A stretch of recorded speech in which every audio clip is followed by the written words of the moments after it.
Before we get into conversation, it's important for me to acknowledge that the Pivot Muse podcast is brought to you by Melanin Muse.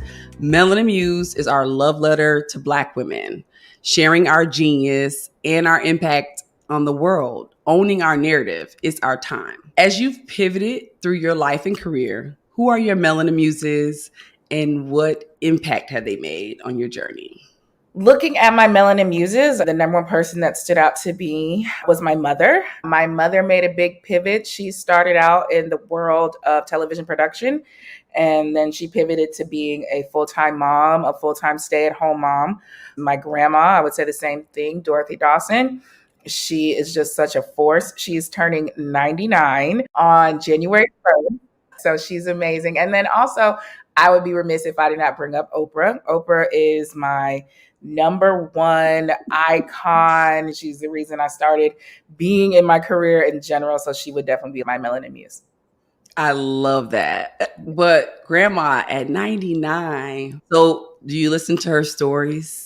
I listen to all her stories. She has a ton. She started dating my late granddad when she was 16, and they were together ever since. And wow. She is just the height of womanhood to me. I had 2 kids, another Real Housewife, if you will. And she's your favorite franchise. My favorite franchise. Yes. She is just the height of womanhood to me. She's amazing. We talk literally every day. She's awesome. I love it. So the Pivot Muse brings you curated stories and advice from global professionals on making one of life's most important decisions, which is the pivot. I'm your host, Natina Marie, and our guest today is Dani Canada, managing editor at Bossip.com, award-winning entertainment journalist, TV host, and personality. Thank you so much for joining me. Thank you for having me. I'm excited for this. Let's get real and have this conversation because I'm really interested in your story. So I'll start with this. You've held a steady career path in media and entertainment, and it would seem on paper that you haven't had to pivot much. Mm-hmm. But pivoting doesn't always mean you leave one industry for another, or you're leaving a bad situation and you need a solution. Sometimes the art of pivoting involves making strategic decisions on your career goals, and you've been very focused on a career that you knew at a young age was your path. Yes. So my first question to you is, what do you consider your biggest pivot in your career? So when I first started out in journalism and in online media, my first job was at hiphopwire.com. Shout out to them, still affiliated with them. And my job was an unpaid intern. And of course, fresh out of college, I went to Hampton University, graduated with my degree in broadcast journalism. I'm thinking, well, I worked at the radio station for 4 years. And so I'm like, okay, I have all this radio experience. I'm going to be a radio personality. You know, I'm from Atlanta, so I'm going to try and get on V103 or 107.9. And that just was not even plausible. It was not happening. So my first pivot was there. I wanted to work in radio. Jobs were not there. They were not accessible. I probably didn't even have enough experience to really do it. So someone told me that there's this hip hop website that's just starting out, you know, in Atlanta. They're looking for interns. Is this something you're interested in? Not necessarily, honestly. You know, I didn't have plans on being a hip hop writer, if you will, but I went with it. I started there. And I was part of the first team to press publish on any stories on hiphopwire.com. And I was there for 2 years, 2009 till 2011. And then I actually had another pivot because I got laid off. So I had to pivot to something else because, you know, I didn't have a job anymore. So after 2 years of being there and after moving up to an assistant editor position, I pivoted to unemployment. And then I think I was unemployed maybe for 9 months, I want to say. Very tough, very low point in my career for me. At one point, I was thinking about making yet another pivot because My father worked in sales, and he told me, if you want a job in sales, I can help you. It was a completely different thing than what I'm doing now. It was nothing with media. I would be working for a transportation company in corporate America, something I had absolutely no interest in. I told him, no, I don't want to do that. That's not for me. Luckily, I ended up going to Rolling Out magazine. That was my next job. And so I went from hip hop writing to magazine writing.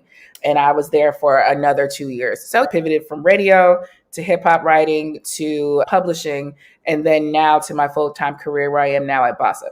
So, thinking about those instrumental moments in your life, what did you do to really help with the pivot? Was there any financial decisions you were making given your current situation? When you were unemployed, did you make it through keeping your own apartment, or were you living with family? So, in between those positions, when I got laid off, I got unemployment from the government, but I was also living with my parents, and that was a huge help. And then at one point, one of my friends was gracious enough to let me live with her. That really helped me get through that time, because there was a moment when I was like, I'm probably just never going to work in media again, because I feel like sometimes if you're out, it's hard to get back in. So I was very discouraged at that time. Financially, my finances were terrible. I was living temporarily with my friend in Virginia. Shout out to Erin Harrison. She's amazing. She was in Chesapeake, Virginia, working as a pharmacist. She had a place. She let me stay with her. And we were going out with somebody for their birthday. They were like, let's go to Ruth Chris Steakhouse. And I'm like, yo, I am broke. And I just remember going to the dinner, and I didn't want everybody to know that I was broke. I was embarrassed. And finally, I just literally broke down, and I just told my friends, I was like, I really can't afford this. I can't do this. And they were like, why you ain't say that? You know, they took care of me. They took care of the bill, everything. Ruth is expensive. As a young person, listen, your friend was getting that money. She was a pharmacist, but you had to keep it real. All my friends have great jobs. They are bougie. I'm like, we are in our 20s. We had just graduated from college. Why are we at Ruth Chris? But we were at Ruth Chris.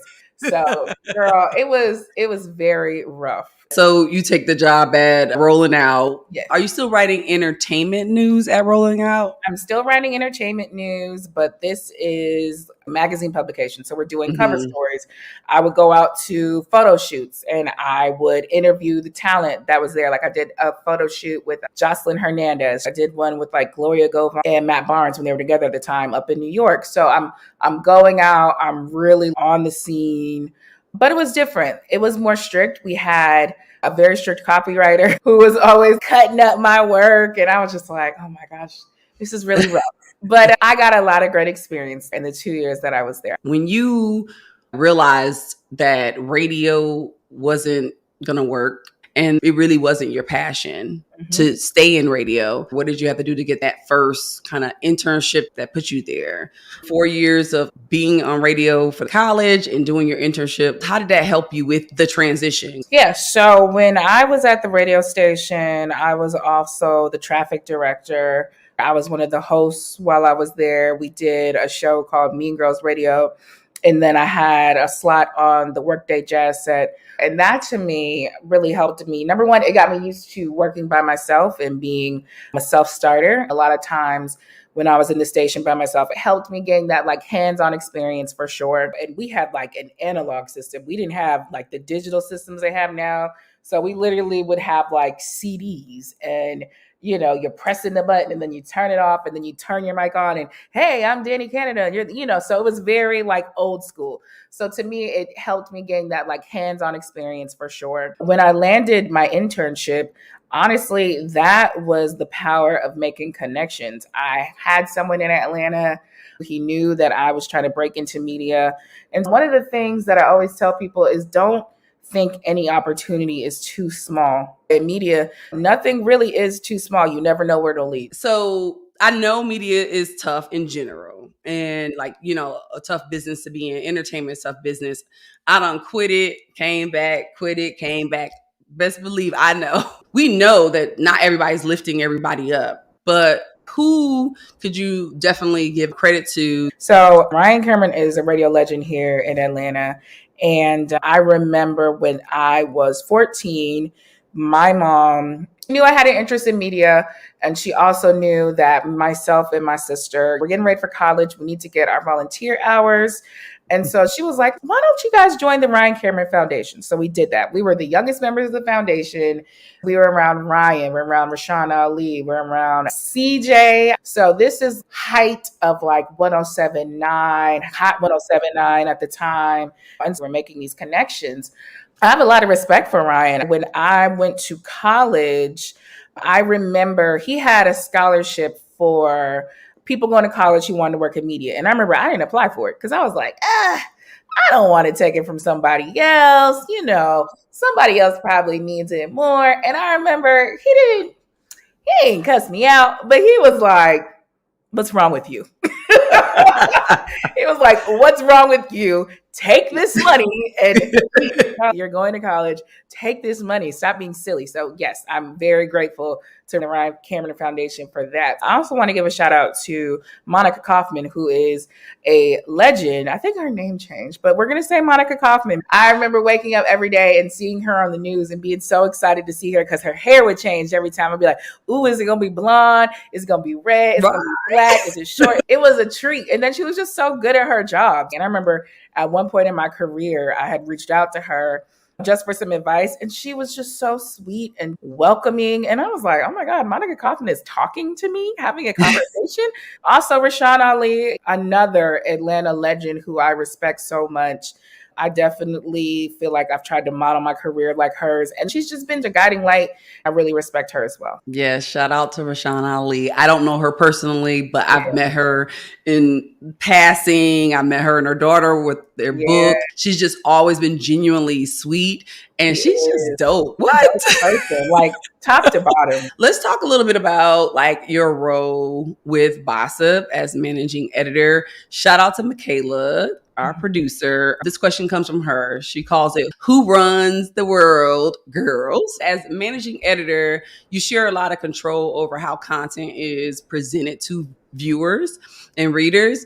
Tell me some moments at work in which you had to pivot even when you didn't want to. That's a really great question. Thanks, Mikaela. There was one year, I was in LA 2019. I'm going to say it was pre-pandemic, and I was not managing editor yet. I was deputy editor, one step below. But I still was kind of in control of the editorial team. It was myself, our senior pop culture director, Janae Bolden, and then our overall boss, Mar Frazier. Shout out to both of them. I'm really getting into my role. I think I was new at the time, and I'm really conscious of what we're putting out because now I have control. So this was new for me. At one point, there was a time where we wrote a story and it was about Lizzo. She had won a Soul Train Award. Lizzo won over Ari Lennox at the Soul Train Awards. And people on Twitter were upset about it because they're like, Ari is way more soulful. They have all these opinions. So someone wrote about it, and the headline was just a bit too disparaging for Lizzo. And in that moment, we were getting the BET treatment when they did the tweet about Cardi B and Nicki Minaj about, oh, you're pitting Black women against each other. This is wrong. Fire the social media manager. We have a whole firestorm of controversy going on just like that. So I made the decision that we should post an apology, and anybody who knows Bossip, who knows how long we've been around, that is not the brand at all. So I'm like, it's a new day. I'm the deputy editor. So I had someone craft an apology. We posted it on Twitter. And, it was double-sided. Some people were like, wow, this is pivotal. My bosses were not the most pleased. To me, it was important to show that we're entering a new era, a new age. Back in the day when Bossip first started, it was very much so in the Perez Hilton era of straight up dragging all celebrities across the board. It was much more salacious than it is now. And so for me, I felt like I needed to make the decision to show we've grown, we've evolved. We have a whole legal department now, corporate owned. So for me, that was a big decision to do that. And I don't regret it. Like at the time, I was like, oh God, I'm about to lose my job. But it worked out. So that to me was like a pivotal moment in my career when I felt like, okay, I need to make this stand. Sometimes we do have to take those risks and deal with the consequences. And thankfully, I'm sure your talent, your work ethic, and everything else stood far above this decision that they didn't agree with.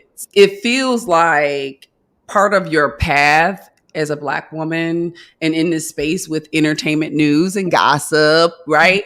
That you have taken a stance of, I'm a boss. I also do get to decide what influence I can have. And so you mentioned one of my faves, Ava DuVernay, where you actually said something to her, you know, that was positive. And I just thought like, okay, this was you making a stance that I know the work I'm in. I stand in it. I'm good at it.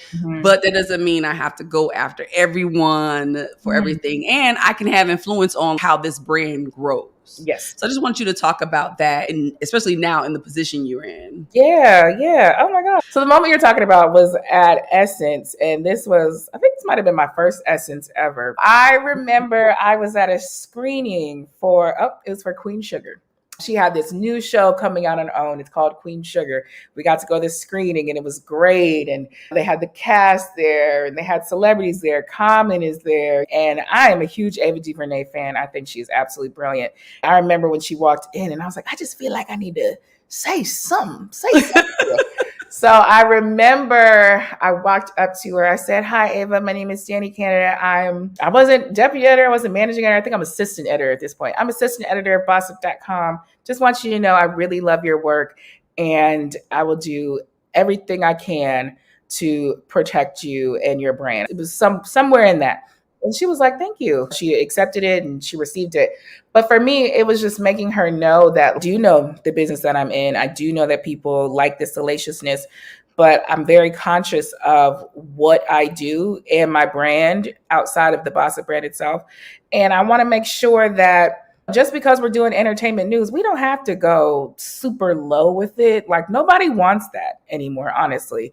I always say we're in the BuzzFeed era. We're in the era of you want to have fun. You want the witty headlines. You want to see the glam, the red carpets.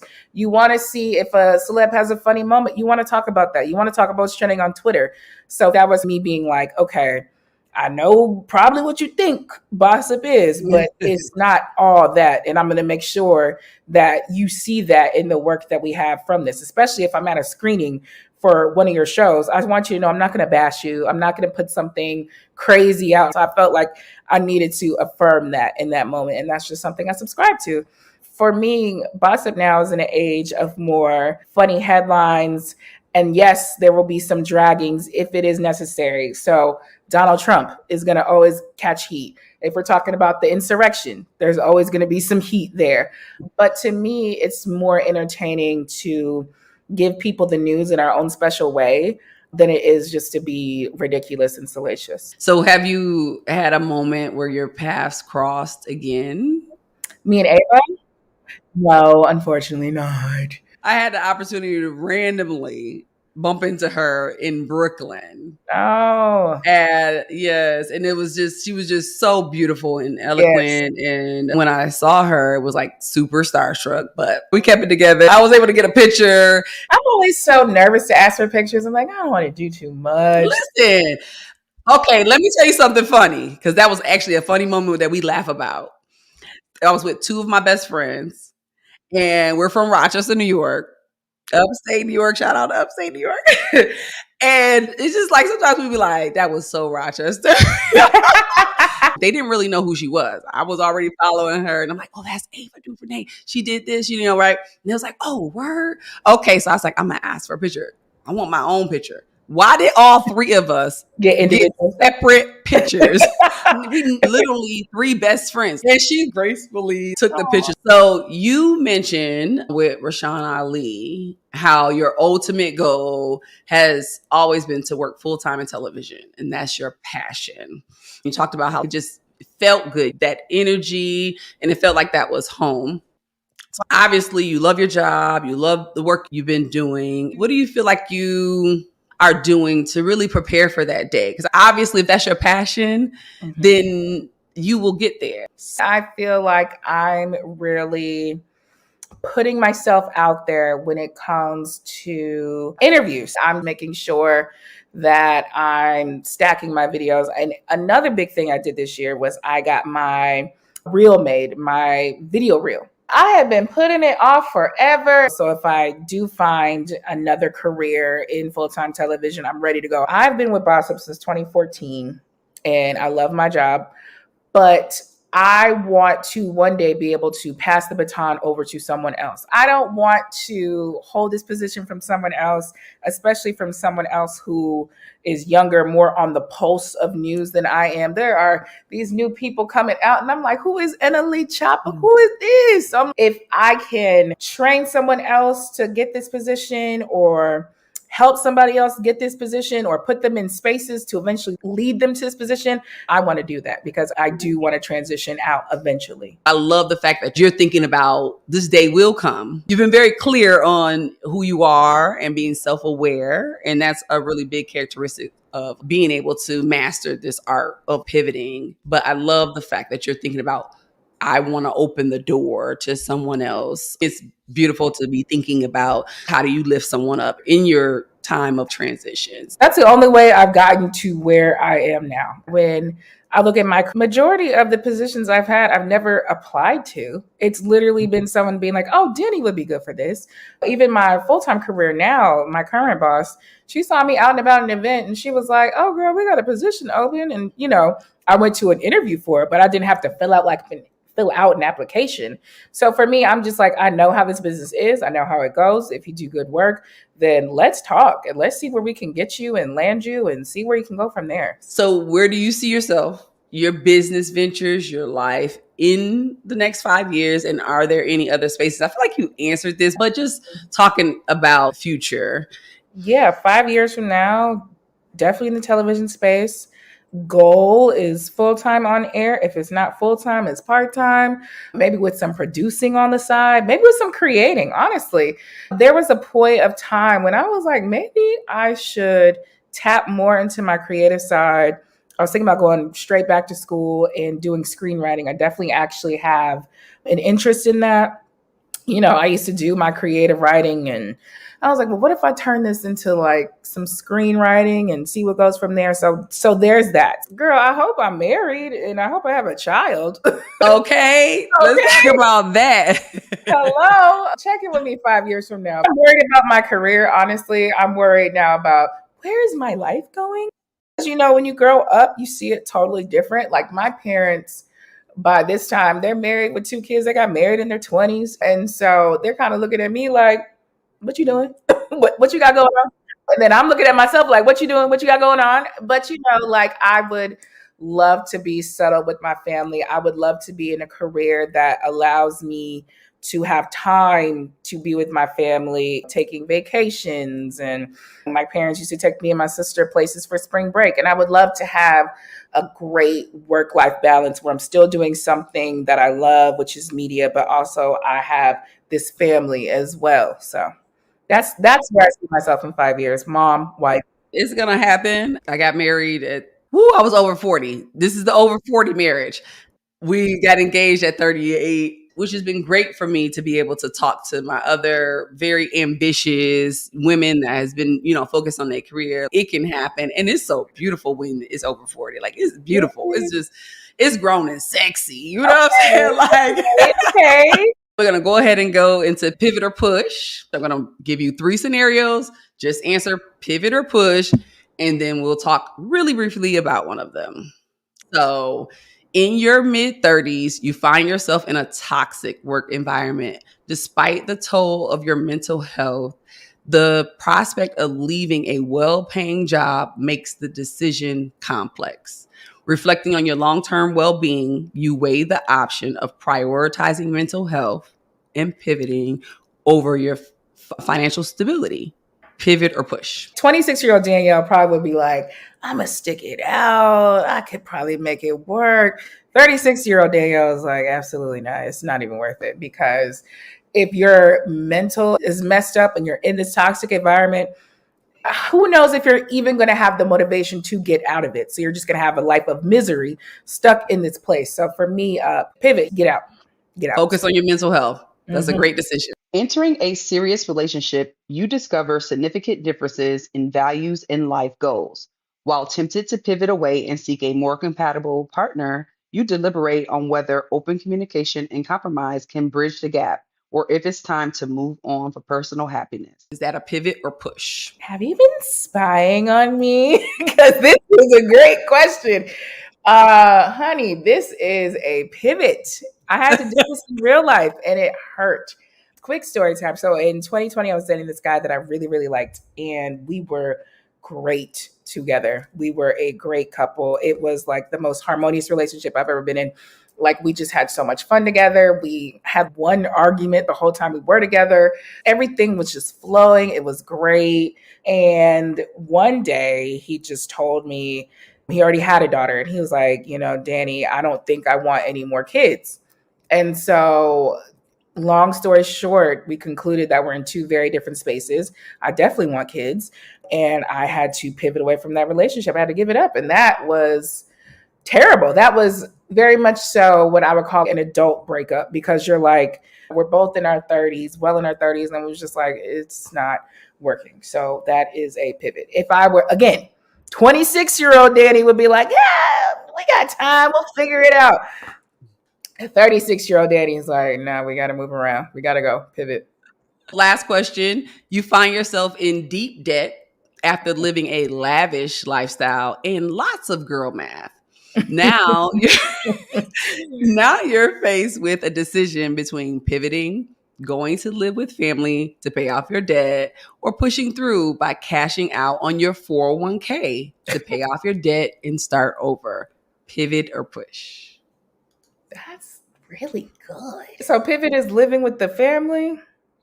Honey, I think there is no shame in living with family. When I moved out of my house with my parents, they were like, you ain't got to go. You can stay. And I was like, no, like, I need to be on my own. I want to get married one day. I want to be independent. For people who have that cushion of being able to live with family and save money with these rates for these apartments and mortgages, there is no shame in living with family. I think I would pivot to the family and save some money and do myself a favor. I think it's all this, I'm independent and I live on my own and I got this $2,000 rent, it's overrated. It's not needed. It's okay. It can be a tough decision to go back home. Maybe it's not that much of an option, but like you said, when it's welcomed and it's an option for you, you should seriously take advantage of it. So thank you so much. I really appreciate you being open and honest and being able to really drop some gems on things that matter.